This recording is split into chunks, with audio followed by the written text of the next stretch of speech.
Most of my pre-99 range experience came from AFKing ammonite crabs.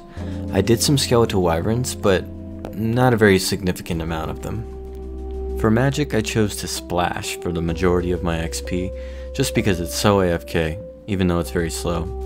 I didn't really do any bursting slayer, because that's tedious to set up for on a UAM.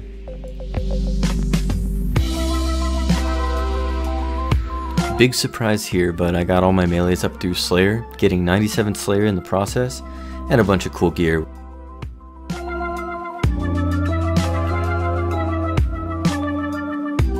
I spent quite a bit of time at pest control with the primary goal of prayer XP, while also fletching broad arrows in the process. I got 99 fletching, and then I decided to AFK Abbey Demons with the demonic offering instead. I did that till 95 prayer. I crafted a lot of blood runes while playing other game modes like Leagues and Group Iron. That got me to about 97, at which point Guardians of the Rift came out, and the rest was history. They really knocked it out of the park on that one, didn't they? For thieving, I pickpocketed Arty Knights until 94. I stopped at 94 because with the Arty Hard Diary, you can't fail at Master Farmers anymore. I went all the way to 99 there, still processing the seeds, but I have 94 herbs so far from it. For agility, I did rooftops until 82, at which point I mixed in Sepulchre. Once I got to 92, I got totally spooned, ring on the 4th KC. If you're currently dry for this, all I have to say is, sit. You've probably noticed a trend by now. If there's an AFK way to train a skill, I will choose that. I did use until Redwoods, and then I loved every second of Redwoods all the way to 99.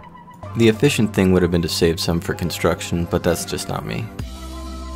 Firemaking is actually a meme on my account now.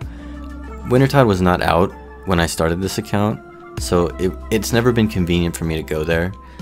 I've determined to make this my last 99 at this point. Despite the visual you're seeing, I actually did most of my fishing and cooking through minnows, sacred eels, and infernal eels. I only did about 100 temperas, but I just really wanted to make this blender scene. If you guessed Motherlode Mine for mining, you'd be partially right, but it's really tedious for UAM, so I stopped at 87, switched to soloing shooting stars instead. I got 300,000 Stardust, which totally came in clutch for me. I'm a little bit salty that Giant's Foundry didn't come out sooner because I did 1,000 Zalcano KC. If I had processed all those materials at Giant's Foundry instead of Blast Furnace, I'd be 99 smithing, but I'm 96. I took a different path than most for crafting. I avoided chargers like the plague. Instead, I used those 300,000 Stardust in combination with Zaya Bloodrune crafting, as well as Shades of Mordin's super AFK but very slow. It got me to 99 though. I think I did birdhouse runs all the way to 80 Hunter. I honestly don't remember. But after 80, I went all the way to 99 at Herbivore, because it's pretty chill. No pet though. Sad game. Farming just kinda happened. I mean, the only thing I can think of is the 1000 Zora KC, papaya and palm trees from there. But other than that, I mean, I did Hesperia as much as I could. 83 KC for my bucket. Now it's my turn to take a seat. As I mentioned before, Wintertide was not out at the beginning of this account, so I had to do some weird methods to get my construction up. Mahogany homes in combination with Priptonous teak trees kinda changed the entire meta for UAMs, and I'm excited to do that the rest of the way to 99. That pretty much sums up the skilling progress on this account. These are the pets that I've gotten along the way, and as you can see, we are very close to maxing.